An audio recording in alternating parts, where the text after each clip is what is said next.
Selamat malam, selamat jumpa kembali ya di pertemuan kita yang terakhir di mata kuliah kewirausahaan. Jadi ini saya akan menjelaskan mengenai etika berwirausaha.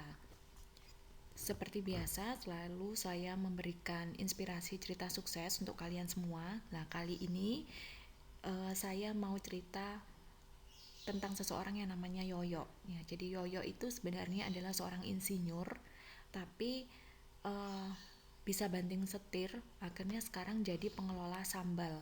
Nah, ini bukan sambal yang seperti biasanya ya, tapi omsetnya itu sampai 400 hingga 600 juta per bulannya. Nah, sangat menggiurkan sekali ya. Jadi ini berawal dari kota Yogyakarta, yang mana biasanya kita mengenalnya sebagai kota gudeg gitu ya. Ya, mungkin sebagian dari kalian sudah pernah coba ya gudeg itu. Jadi gudeg itu memang makanan khas dari Yogyakarta. Jadi cita rasanya makanannya itu yang serba manis gitu.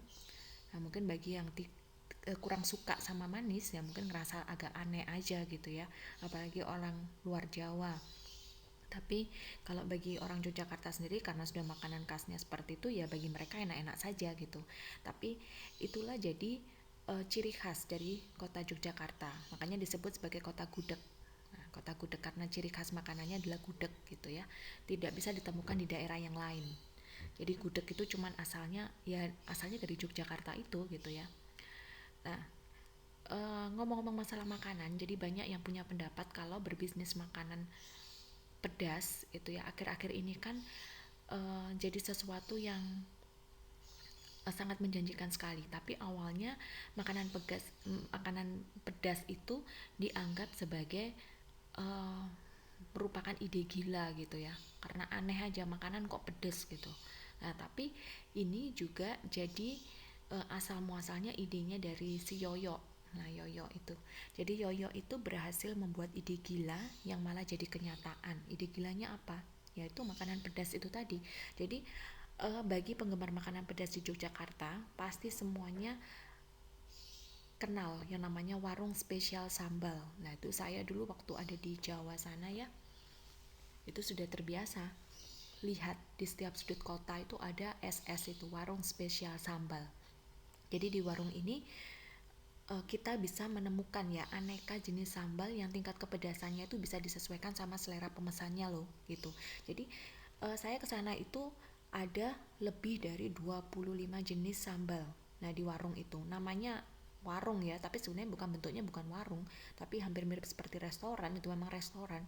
Jadi tak semuanya disajikan dalam keadaan yang segar. Jadi maksudnya segar di sini sambalnya itu baru diulek. Jadi diulek kalau baru ada pesanan gitu. Customernya banyak sekali, mulai dari mahasiswa UGM gitu, mahasiswa di sana kan banyak perguruan tinggi ya, jadi mahasiswa, pegawai kantor sampai wisatawan itu datang ke warung SS itu. Dan saya melihatnya nggak cuma di Yogyakarta, di wilayah Jawa warung SS ini, warung spesial sambal ini banyak sekali peminatnya gitu. Jadi orang-orang itu sepertinya sekarang sudah tergila-gila sama racikan pedas gitu ya. Nah, warung ini mulai berkembang tahun 2002 sebenarnya. Terus berkembang pesat, terus menerus makin berkembang biak, makin menyebar sampai 30 cabang di 17 kota. Terus karyawannya semakin banyak hingga 250 karyawan. Itu di seantero Jawa maupun di Sumatera. Nah, akhirnya setelah Jawa sudah penuh ke Sumatera ya. Jadi cabang-cabang itu dikendalikan sama kantor pusatnya warung SS yang mana lokasinya ada di Yogyakarta, di Sleman itu. Jadi dari 10 cabang warung SS di Yogyakarta sebenarnya ya itu sudah mampu mendapatkan omset sebesar 450 sampai 600 juta per bulan. Nah, suksesnya warung SS ini menginspirasi munculnya warung-warung lain di Yogyakarta untuk menjadikan sambal itu sebagai produk utamanya, jualan utamanya. Jadi misalnya nggak sedikit ya yang ditawarkan oleh idenya Yoyo ini untuk buka warung sambal. Jadi selain sambalnya awalnya dianggap kurang elit gitu ya. Sambal itu kan sesuatu yang kurang elit ya, tapi karena idenya Yoyo ini, nah akhirnya sambal ini diangkat jadi sesuatu yang sangat menarik. Loh, kalau kita lihat backgroundnya si Yoyo ini, asalnya bukan dari mahasiswa yang apa ya, mahasiswa bisnis atau apa, tidak, tapi malah lulusan mahasiswa teknik kimia loh ya, fakultas teknik dari Universitas Gajah Mada UGM. Akhirnya jadi banting setir, jadi pedagang kaki lima. Nah, sebenarnya juga keluarganya menyesali dengan keputusannya Yoyo itu, tapi akhirnya sekarang dia menjadi seorang pengusaha gitu. Nah, jadi nasib orang itu memang tidak pernah ada yang tahu ya. Sejauh memang kita memiliki kemauan, apapun tuh bisa terjadi gitu. Nah, yang mampu mengubah nasib seseorang adalah ya diri kita sendiri gitu. Nah, tapi memang sebenarnya Yoyo ini sudah yakin sama idenya untuk buka warung sambal itu, sebenarnya punya prospek yang sangat bagus sekali. Jadi memang dia mampu melihat gitu ya, sebelum buka warung itu melihat dulu kalau pecinta sambal itu sebenarnya merasa kesulitan untuk menemukan warung makan yang sambalnya benar-benar pedas gitu. Jadi akhirnya dia berusaha memfasilitasi para penggemar sambal, khususnya dimulai dari wilayah Yogyakarta. Dan memang ternyata jawabannya, para pecinta sambal itu gak sedikit jumlahnya dan sangat banyak sekali. Nah, kemudian memang di sini perlu kekreatifan ya, kalau saya lihat ya, kekreatifan caranya meracik sejumlah sambal andalan gitu tuh harus nggak cuman bikin sambal aja, tapi harus ada sentuhan kreatif memang. Terus sentuhan kreatif nggak cuma sama produknya aja, tapi sama warungnya. Jadi warungnya dibentuk seperti kafe gitu. Nah, lebih cenderung ke kafe daripada cuman lesehan kaki lima. Awalnya seperti itu. Jadi Yoyo ini punya berbagai macam kiat untuk menarik konsumen. Nah, awalnya dia itu mengundang teman-temannya ya makan ke warungnya supaya kelihatannya tuh rame. Nah, ini juga membuat orang yang lain yang hanya lewat ke warungnya itu akhirnya jadi mendorong rasa penasaran. Terus akhirnya mampir ke warungnya, ada apa sih sebenarnya kok rame banget gitu ya. Kemudian Yoyo juga buka 2 nomor telepon hotline bagi konsumen yang mau memberi saran dan kritik. Lah, ini memang pribadinya Yoyo adalah pribadi yang mau menerima masukan dan kritikan yang membangun gitu. Memang ada beberapa jenis tipe manusia yang mana dia itu memang memberikan kritikan secara tulus, tujuannya untuk membangun dan saran yang memang positif untuk membangun. Tapi ada juga tipe manusia yang berusaha untuk menjatuhkan. Nah, itu ada. Jadi kalian sebagai seorang pengusaha harus juga mampu ya memilah-milah mana yang saran itu bisa membangun dan mana saran-saran yang memang menjatuhkan, membuat seseorang down. Nah, itu harus dibedakan. Jadi jangan semua serta-merta ditelan begitu saja, tapi diri ini harus punya filter gitu. Filter untuk memilih mana yang baik, mana yang tidak. Nah, itu dari ceritanya Yoyo ya, saya bisa bicara seperti itu. Nah, kemudian kita kembali lagi ke cerita Yoyo tadi. Jadi untuk menemukan cita rasa yang pas, Yoyo ini mencoba berbagai jenis cabai dan juga terasi. Jadi sambal itu kan pasti kombinasinya yang utama adalah cabai dan terasi ya.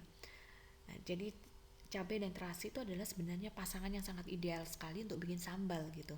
Jadi sekarang ini dia juga sudah berusaha untuk mengembangkan cabai khusus sambal SS. Nah, bekerja sama petani di Boyolali. Jadi supaya produknya bikin sambal itu nggak terhambat, makanya langsung berhubungan sama pemasoknya gitu.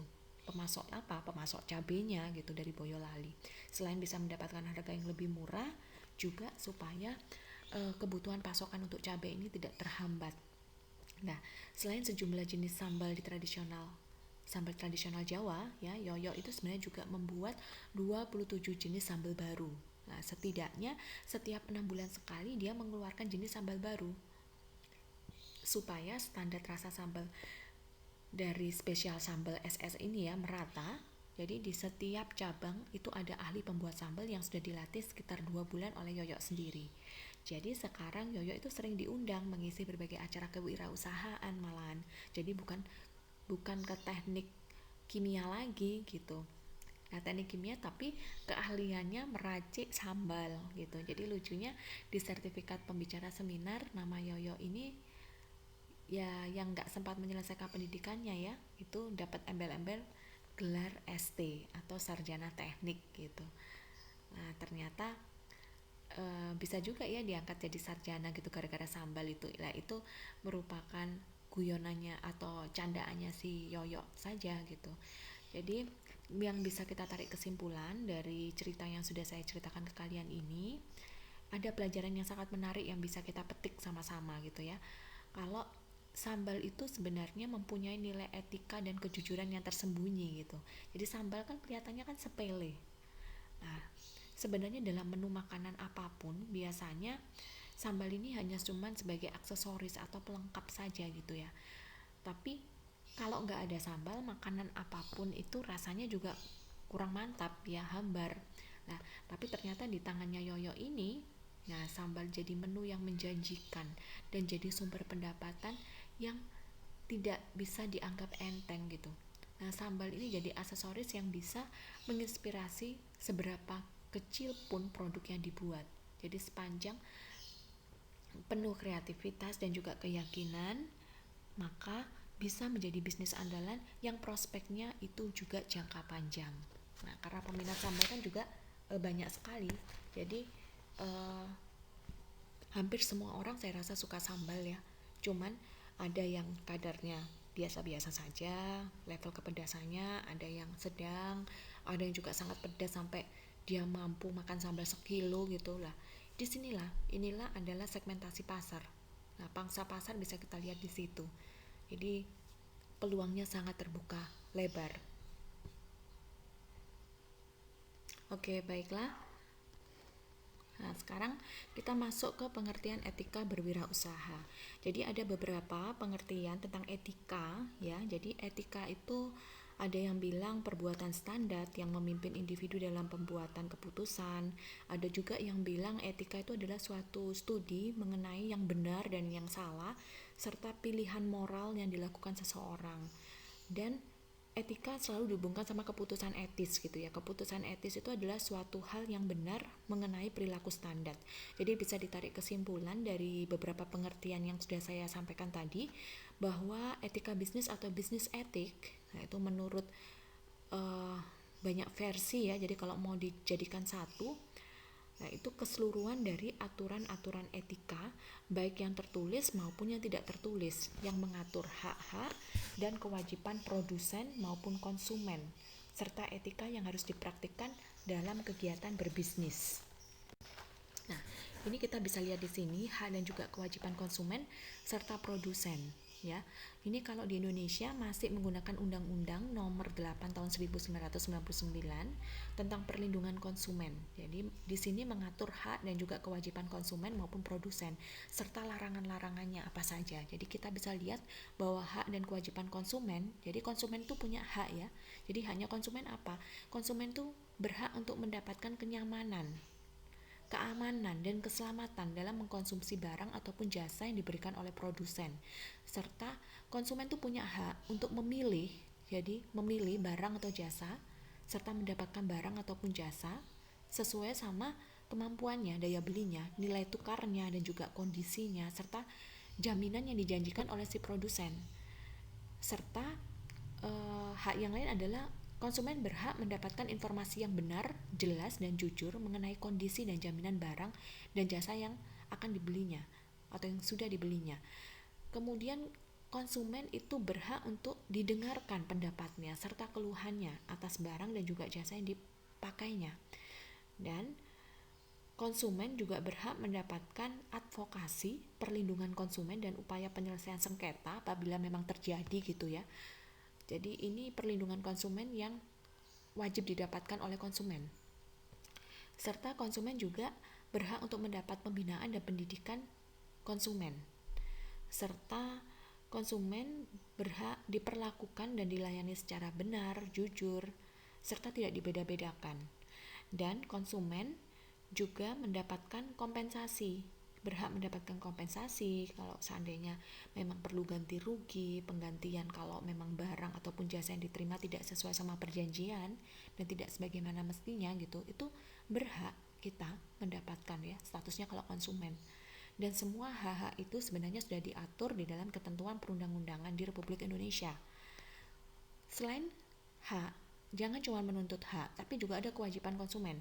Kewajiban konsumen adalah yang pertama harus wajib membaca dan mengikuti petunjuk informasi dan juga prosedur pemakaian dan pemanfaatan barang ataupun jasa serta informasi mengenai keamanan dan keselamatan. Itu wajib harus dituruti oleh konsumen, harus dilaksanakan oleh konsumen. Kemudian konsumen nggak cuma menurut haknya, tapi harus beretikat baik juga dalam melakukan transaksi pembelian barang ataupun jasa. Nah, jadi jangan seenaknya mentang-mentang konsumen adalah raja gitu ya, tapi bertingkah semau gue. Nah, itu nggak bisa kayak gitu. Kemudian wajib juga membayar sesuai sama nilai tukar yang sudah disepakati antara konsumen dan produsen. Dan juga konsumen wajib mengikuti upaya penyelesaian hukum sengketa perlindungan konsumen secara patut apabila memang terjadi. Nah, itu tadi dari sisi konsumen. Bagaimana dari sisi produsen? Tetap ada hak dan juga kewajibannya. Nah, kita mulai dari haknya dulu ya sebagai produsen ya. Jadi produsen di sini adalah pelaku usaha atau wirausahawan gitu.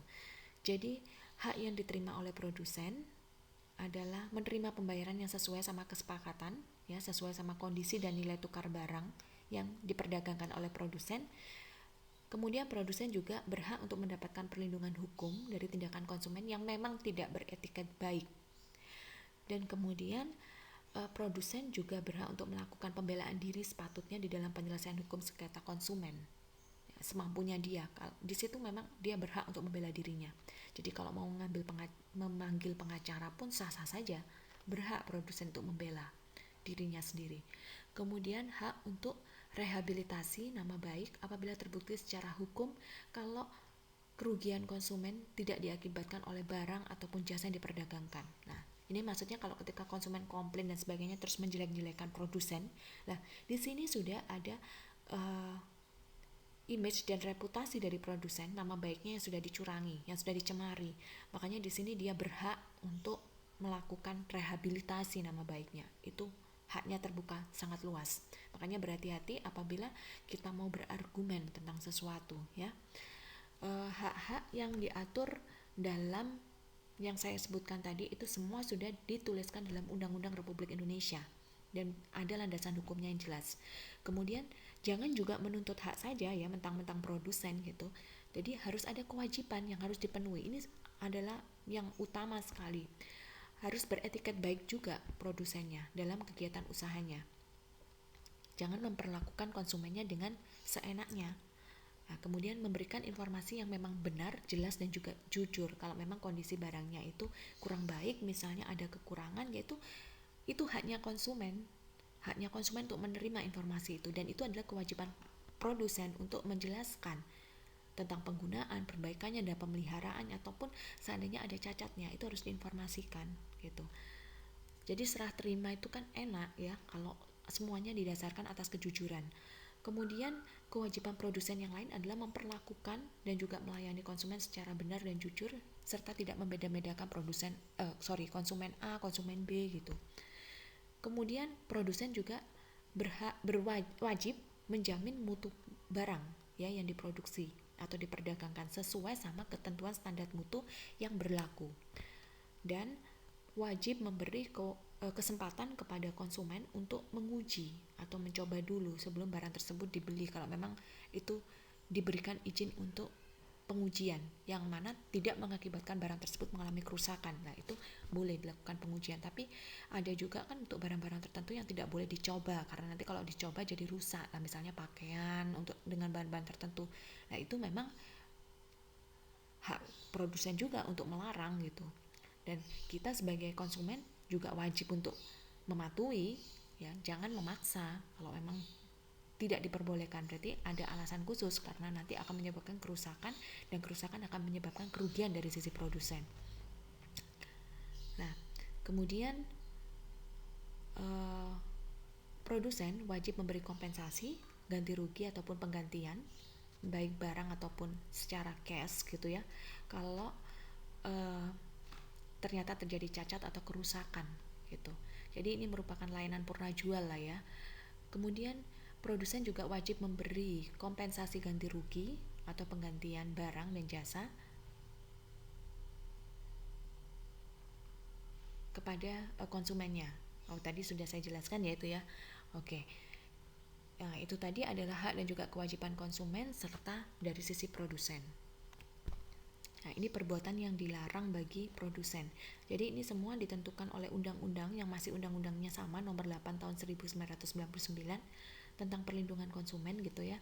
Jadi di sini ada larangan-larangan, jadi seperti tidak memenuhi atau tidak sesuai standar yang dipersyaratkan dari ketentuan undang-undang. Jadi perbuatan ini adalah perbuatan yang dilarang bagi produsen. Jadi kalau memang mencantumkan segala sesuatunya tidak sesuai sama berat bersih, jadi berat bersih, isi bersih atau neto, jumlahnya di dalam hitungan yang tertera di packaging itu ternyata tidak sesuai sama faktanya, itu tidak boleh ya.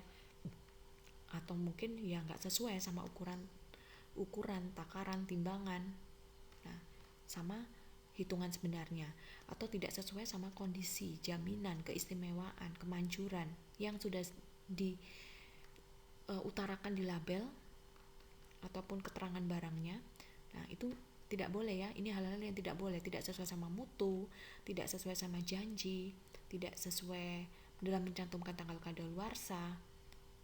Jadi jangka waktu penggunaan yang paling baik, nah itu terjemahannya adalah dari kata best before gitu ya. Itu best before itu sebelum tanggal kadaluarsa. Itu biasanya dicantumkan pada label produk. Produk apa? Produk-produk makanan.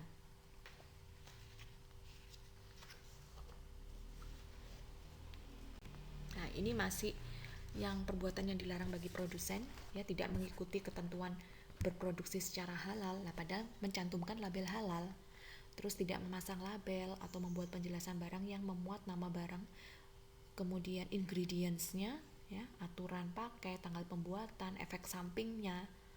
Nah, itu tidak dicantumkan, tidak boleh ya. Jadi harus ada pencantuman efek samping, mencantumkan informasi dan juga petunjuk penggunaan barangnya. Kalau di Indonesia ya berarti menggunakan bahasa Indonesia. Ya jangan menggunakan bahasa lain karena sudah ditentukan sama ketentuan perundang-undangan yang berlaku. Kemudian memperdagangkan barang yang rusak, cacat atau bekas dan juga tercemar tanpa memberikan informasi yang lengkap.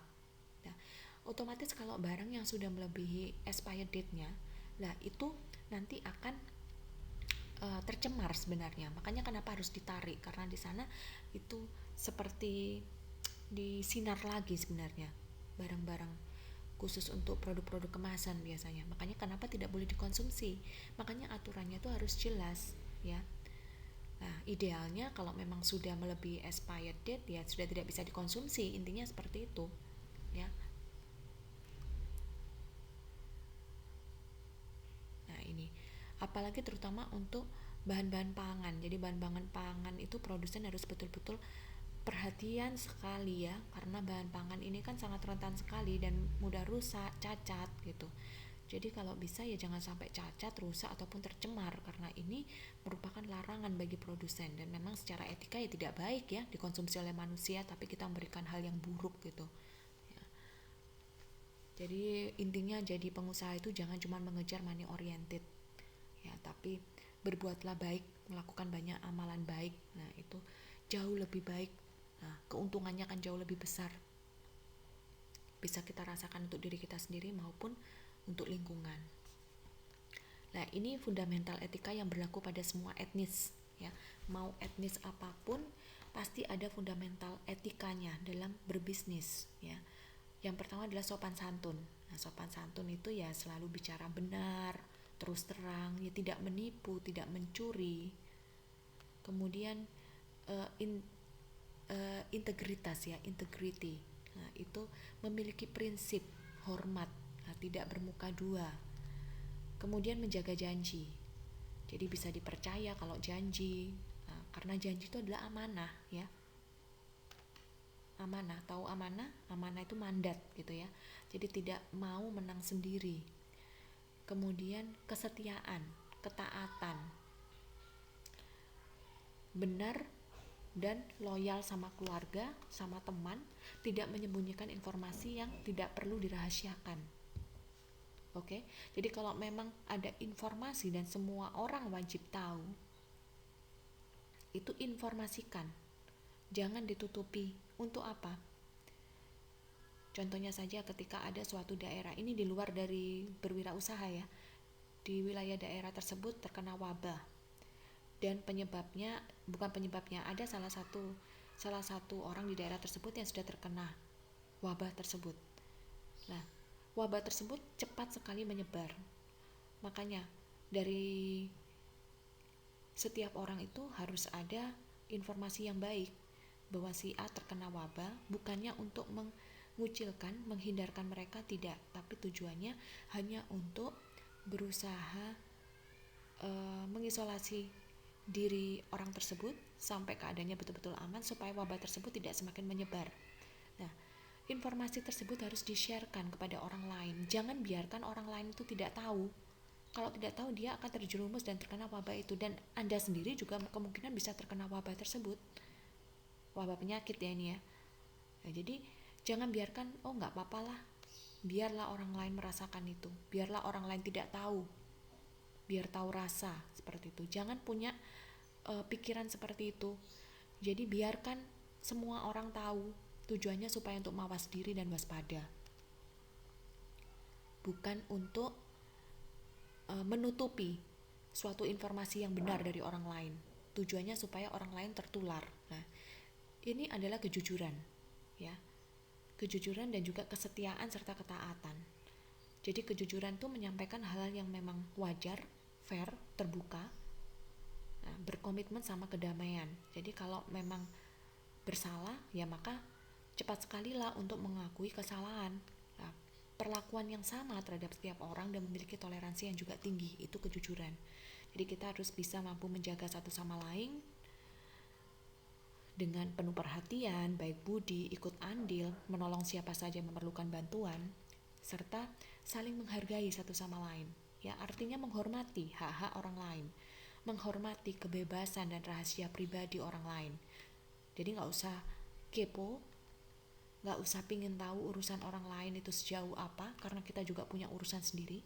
Kemudian mempertimbangkan orang lain yang dianggap bermanfaat dan juga tidak berprasangka, itu jauh lebih baik. Nah, ini juga diterapkan, ini merupakan fundamental etika dasar yang berlaku untuk semua etnis. Jadi nggak perlu wujud seseorang perhatian itu tidak harus selalu dengan tahu semuanya yang orang lain lakukan. Nah, ketika tahu semua yang dilakukan oleh orang lain, itu artinya kita kepo. Tapi kalau kita hanya perhatian ketika memang dia ada kesulitan, nah itu memang perhatian ya. Jadi tolong dibedakan ya antara saling menghargai satu sama lain. Kepo dan perhatian itu beda tipis, tapi efeknya banyak. Nah, lebih banyak orang yang tidak suka dikepoin daripada diperhatikan. Nah, orang akan diperhatikan akan muncul respect ya, akan tahu bagaimana caranya membalas dan berbagi kebaikan. Nah, tapi kalau kepo itu sudah biasanya mereka mengarah ke hal-hal yang negatif karena ingin tahu hal-hal buruk yang terjadi sama orang lain. Nah, itu kepo. Jadi setiap pergerakan hidup orang lain itu akan dipantau. Itu adalah kepo, ya. Kemudian di dalam fundamental etika yang berlaku untuk semua etnis itu ada juga warga negara yang bertanggung jawab. Artinya kita sebagai warga negara itu harus patuh terhadap perundang-undangan dan peraturan yang berlaku di ruang lingkup suatu negara, ya. Jadi kalau jadi seorang pemimpin ya maka harus bersifat terbuka dan menolong, serta pengejaran keunggulan, pursuit of excellence. Jadi berbuatlah yang terbaik di segala kegiatan, mau itu pertemuan, nah bertanggung jawab ya, rajin, berkomitmen, bersedia untuk meningkatkan kompetensi dalam segala bidang dan tidak mau menang sendiri. Jadi kalau memang kita tuh di posisi keliru ya terimalah gitu. Kemudian yang terakhir adalah fundamental etika yang sangat mendasar sekali adalah bisa dipertanggungjawabkan, accountability. Jadi ini dalam laporan apapun itu pasti harus ada nilai unsur accountability-nya. Jadi bertanggung jawab dalam segala perbuatan terutama dalam pengambilan keputusan. Nah, itu tadi mengenai fundamental etika. Sekarang kita masuk ke prinsip etika.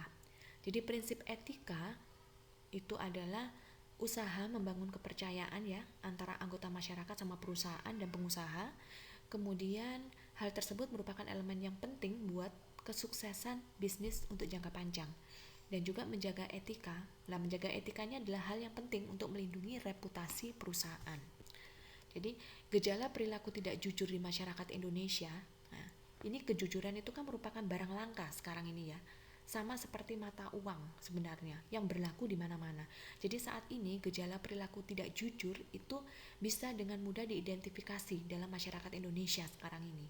Jadi gejala ini bisa dia dari banyaknya perbuatan tercela yang dilakukan baik oleh seorang wirausahawan maupun ya mohon maaf ya mantan-mantan pejabat misalnya. Nah itu ini sudah merupakan tanda-tanda degradasi moral. Makanya tidak perlu orang yang pintar jenius cum laude, tidak perlu, tapi adalah orang yang beretika. Itu yang sangat sulit sekali untuk dicari di Indonesia saat ini. Nah, Anda mau statusnya saya tidak mau bekerja dalam suatu organisasi atau perusahaan, tapi saya besok mau berwirausaha. Berwirausaha pun karena apa? Saya tidak mau berinteraksi sama orang, please. Saya nggak mau berinteraksi sama orang. Nah, mau tidak mau berinteraksi sama manusia pun, itu kita harus menerapkan prinsip kejujuran dan beretika. Jadi jangan sampai dikategorikan merupakan kaum-kaum yang mengalami degradasi moral. Itu sangat memalukan sekali, apalagi pada kita orang yang punya pendidikan, ya sudah mengenyam bangku pendidikan. Jadi pintar saja tidak cukup, tapi beretika itu jauh lebih baik. Beretika salah satunya ya kalau kita dalam struktur organisasi, patuhilah apa yang sudah ada di organisasi tersebut, karena kita adalah bagian dari itu. Dan berusaha untuk menghargai setiap orang, karena manusia itu pada dasarnya mau dihargai, dijaga privasinya. Kalau memang privasi seseorang ya sudah biarkan, asalkan orang itu tidak mengganggu kita, biarkan saja ya. Itulah fenomena yang sekarang terjadi di masyarakat kita pada umumnya. Jadi tolong untuk menyumbang penurunan angka dari degradasi moral. Jadi artinya kita harus jadi orang-orang yang jauh lebih baik dibandingkan orang Indonesia pada umumnya gitu.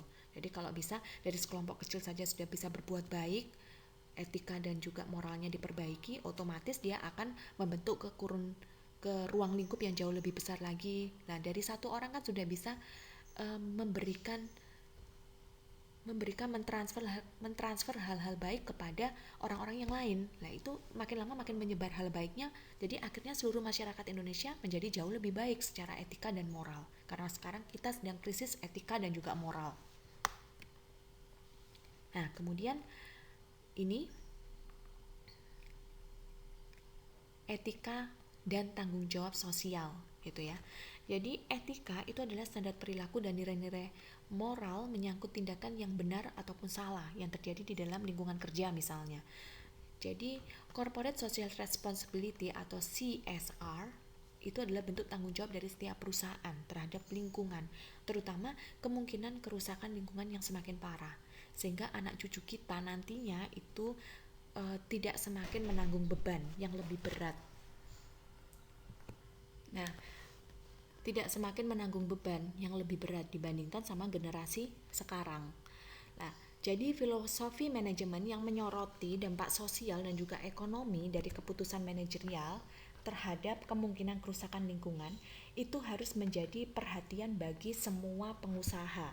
Nah, makanya pelanggaran etika ataupun pelanggaran standar etnis yang buruk itu akan mengakibatkan hal-hal seperti ya masalah citra publik, kemudian tuntutan hukum yang mahal, serta tingginya tingkat pencurian oleh karyawan. Jadi sebaliknya pengambilan keputusan etis itu bisa menumbuhkan kepercayaan. Jadi unsur yang menentukan bagi hubungan yang kuat antara si pelanggan, karyawan sama perusahaan. Jadi singkatnya pengambilan keputusan itu harus saling menguntungkan, baik bagi perusahaan sendiri, bagi para pemangku kepentingan, investor ataupun keutuhan dan perbaikan lingkungan hidup perusahaan. Nah, di sini kita lihat ya perilaku etis versus perilaku tidak etis. Nah, jadi perilaku etis itu sangat penting bagi seorang pengusaha. Jadi karena bisa memberikan efek positif. Nah, jadi staf itu akan niru perilaku pimpinannya. Kalau pimpinannya aja nggak beres, ya gimana bawahannya? Nah, pimpinannya aja males, gimana bawahannya? Lebih parah lagi gitu kan. Ya, standar etis itu akan membentuk kerangka kerja yang positif. Nah, kemudian perilaku tidak etis dalam berwirausaha itu akan menimbulkan hal-hal sebagai berikut. seperti mengganggu pengambilan keputusan usaha, kemudian nanti bisa dituntut dengan hubungannya sama pelanggaran terhadap undang-undang mengenai perlindungan konsumen misalnya. Kemudian bisnis juga tidak akan mampu untuk bertahan dalam jangka panjang. Jadi pabrik obat, kalian tahu Johnson and Johnson? Nah, itu sudah memelihara kode etik yang kuat selama lebih dari 50 tahun loh. Jadi sehingga mampu menjaga hubungan produsen dan juga konsumennya yang baik. Jadi Johnson and Johnson itu pabrik obat yang khusus untuk, bukan obat ya, hasilnya produknya bisa bedak bayi, sampo bayi, kemudian sabun bayi gitu, lotionnya untuk bayi, pokoknya semua produknya bayi. Nah, itu sudah mampu memelihara kode etik yang kuat. Jadi perusahaan yang tidak mampu menjaga nilai etis, artinya nggak jujur gitu ya minimal. Nah, seperti menipu alat ukurnya, itu berat kilogramnya, ukuran luas lah, macam-macam itu ditipu-tipu. Nah, biasanya itu hanya bisa berhasil dalam jangka pendek ya, sementara waktu saja. Namanya orang bohong itu hanya bertahan sementara waktu. Nah, pelan tapi pasti itu nanti akan rugi ke depannya. Apa ya, jadi nanti pasti akan dihindari oleh publik, oleh konsumen. Nah, pastinya juga akan merasakan rugi jangka panjang. Nah, bahkan kalau orang sudah hilang kepercayaannya ya sudah dianggap tidak ada begitu. Nah, jadi untuk menjadi wirausahawan, hukumnya wajib untuk berperilaku jujur dan etis. Dalam segi kehidupan apapun harus berperilaku jujur. Ya, jujur. Berperilaku sesuai sama etika, serta patuh terhadap perundang-undangan. Nah, karena kita sekarang sedang ngomongin wirausahawan ya, jadi harus sesuai sama undang-undang perlindungan konsumen yang berlaku. Nah, di sini adalah perilaku saling menipu para wirausahawan. Jadi contoh berbagai tindak tipu menipu dalam aktivitas bisnis. Jadi ini pernah terjadi antara pelaku bisnis sama pelaku bisnis gitu. Jadi saling mengirim barang dengan jumlah yang tidak sama atau kurang gitu dari faktur untuk mengirim uang dengan cek kosong. Kemudian mempengaruhi pihak lain untuk saling menjatuhkan, dan salah satu bisa bangkrut, bahkan bisa kedua-duanya. Kemudian pelaku bisnis sama konsumen. Nah, contohnya adalah pemakaian formalin untuk mengawetkan barang makanan. Kemudian menutupi kualitas barang yang rusak. Kemudian ingkar janji. Nah, barang rusak itu tetap dikirim ke pembeli. Nah, itu merupakan hal yang paling sering terjadi. Nah, jadi di Indonesia kasusnya seperti yang saya sebutkan ini sering kali terjadi karena institusi Bapepomnya memang kurang tegas pada saat itu. Jadi bahkan ada beberapa oknum yang mendukung perilaku pelaku bisnis yang seperti ini meskipun produk tersebut bisa merugikan konsumen. Nah, ini kan sudah melanggar sekali ya. Kemudian konsumen sama pelaku bisnis. Jadi kasus seperti ini bisa ditemukan di Indonesia. Meskipun ya sangat sedikit gitu ya. Jadi kasusnya seperti membayar dengan menggunakan cek kosong atau membayar tagihan lewat rekening yang sudah ditutup.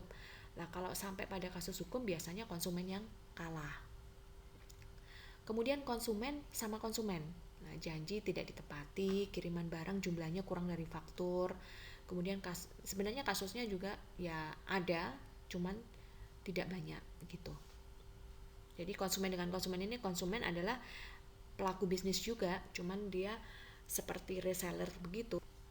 Nah, ini keuntungan menjaga etika. Jadi ada beberapa keuntungan apabila seorang senantiasa menjaga etika dalam perilaku hidupnya. Jadi kalau jujur dalam berbisnis, maka bisnisnya akan maju ya, karena kejujuran konsumen secara tidak langsung itu sudah diuntungkan.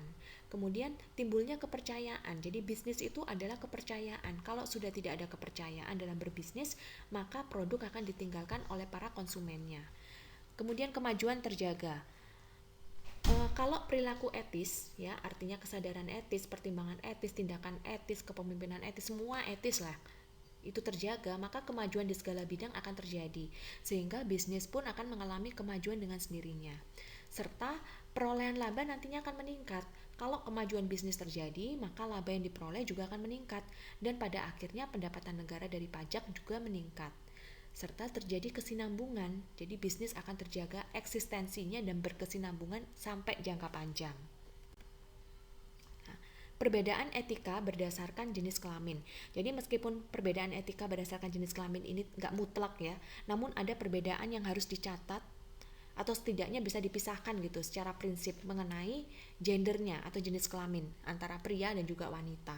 Jadi cara pria dalam menyelesaikan masalah terhadap dilema etis seringkali berbeda sama wanita. Nah, hal ini bisa dibedakan dan bisa kita lihat dari tabel yang sudah saya bedakan ini. Jadi cara pria itu yang sebelah kiri ya. Nah, dilematis etisnya adalah biasanya lebih memperhatikan masalah hak. Kemudian menanyakan siapa yang benar, membuat keputusan berdasarkan nilai.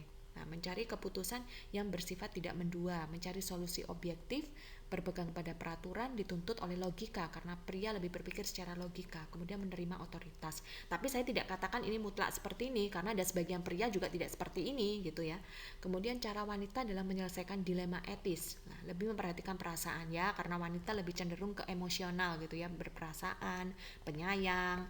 Nah, apa-apa masih diputuskan, oh ya kasihan lah ini gitu. Menanyakan siapa yang akan terluka lah karena emosional tadi. Menghindari keputusan, memilih untuk berkompromi karena takut ada yang terluka tadi. Mencari solusi untuk yang meminimalkan yang terluka, ya seperti yang tadi saya katakan. Berpegang pada komunikasi, kalau bisa diajak ngomong dulu biasanya. Mencari solusi yang paling diuntungkan yang tidak akan merasa tersakiti satu sama lain. Dituntun oleh emosi, menantang otoritas. Nah, ini biasanya wanita seperti ini, tapi tidak semua juga wanita seperti ini. Ada juga wanita yang berpikir secara logika, itu banyak juga ya. Jadi sebenarnya ini adalah mayoritas secara dasar. Nah, manusia itu seperti ini, wanita sama pria, watak dasarnya. Tapi biasanya karena pengalaman, karena mungkin tekanan hidup, nah, tempaan mental akhirnya menyebabkan pria maupun wanita memiliki perilaku yang berbeda gitu ya, perilaku berbeda dari yang memang naturalnya. Nah, ini konsumerisme versus hedonisme. Jadi perbedaan antara konsumerisme dan hedonisme yang menonjol itu bisa kita lihat di tabel ini. Nah, jadi konsumerisme itu adalah menghamburkan uang untuk membeli segala macam barang ya, jadi lapar mata begitu. Semua dibeli. Jadi tidak mementingkan mana yang perlu, mana yang butuh, tapi yang saya ingin ya semua saya ingin gitu. Itu konsumerisme. Paham berhasrat konsumsi yang lebih tinggi, konsumtif hidupnya. Nah, kemudian kalau hedonisme itu dia menyukai membeli khususnya barang-barang tertentu seperti barang-barang mewah. Nah, udah layaknya kaum jet set gitu ya. Kemudian paham untuk mencari kesenangan semata-mata. Nah, ini memuaskan diri dengan mengkonsumsi barang-barang mewah. Itu adalah hedonisme. Jadi ada dua tipe konsumen, konsumen yang konsumerisme ataupun hedonisme. Nah, kita harus pandai-pandai melihat. Nah, sebagai seorang pengusaha biasanya dia membaca peluang ini untuk mendistribusikan produknya. Kemudian budaya perusahaan. Jadi budaya perusahaan itu menurut Kotler ya ini ya. Jadi budaya perusahaan itu merupakan karakter suatu perusahaan yang mencakup pengalaman bisa, cerita juga bisa, kepercayaan dan norma bersama yang dianut oleh jajaran perusahaan. Jadi hal ini bisa dilihat dari cara karyawannya berpakaian itu kayak gimana, itu ngefek itu dari budaya perusahaan. Kemudian berbicaranya seperti apa, caranya melayani tamu baik atau tidakkah, pengaturan kantornya, layoutnya gitulah, itu merupakan budaya perusahaan. Apakah kaku ataukah family, seperti family hangat. Nah, itu tergantung dari budaya perusahaan. Serta jadi seorang wirausahawan tuh harus bisa menciptakan budaya kerja yang dikaitkan dengan prinsip-prinsip etika seperti yang sudah saya jelaskan tadi. Jadi budaya perusahaan jangan melenceng dari etika, apalagi dari undang-undang perlindungan konsumen dan perdagangan ya. Oke. Baiklah, demikian informasi saya mengenai etika berwirausaha. Jadi, meskipun sekarang ini adalah ruang lingkupnya berwirausaha, tapi tolong terapkan juga di kehidupan sehari-hari beretika, karena nasib tidak tahu membawa Anda harus menjadi siapa dan apa nantinya. Makanya tetaplah beretika, karena etika itu bagaikan nilai mata uang ya, diterima dimanapun, mau di sudut dunia manapun selama masih di bumi, lah itu masih diterima ya. Jadi terapkan hal-hal yang baik dan jujur dalam hidup kita ini. Baiklah, saya akhiri pertemuan kita hari ini. Sampai jumpa lagi mungkin di kesempatan yang akan datang ya. Saya ucapkan terima kasih atas selama ini sudah memperhatikan, menyimak dengan baik, dan apabila ada pertanyaan, saya tetap welcome untuk kalian semua untuk menanyakan ke saya lewat WA group ya. Baiklah, saya akhiri. Sekali lagi saya ucapkan terima kasih dan selamat malam.